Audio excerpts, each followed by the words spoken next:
Apparent existence, all phenomena of existence and enlightenment, is the false design of your own mind's delusion. Recognition of awareness as primordial dharmakaya is the view.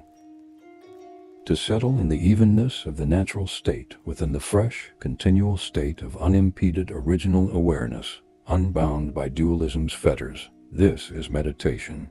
To abide within a state of non-action during the ninefold activities of body, speech, and mind. And to conform your behavior to the Dharma are the essential keys of conduct. Not searching elsewhere for what is to be attained, but to grasp within yourself, Buddha Kuntu Zangpo, manifest your own awareness. This is the spontaneously present sovereign result. Know the true nature of view, meditation, conduct, and result correctly as I described, and cultivate their experience single-pointedly. You will definitely reach the unassailable state during this lifetime.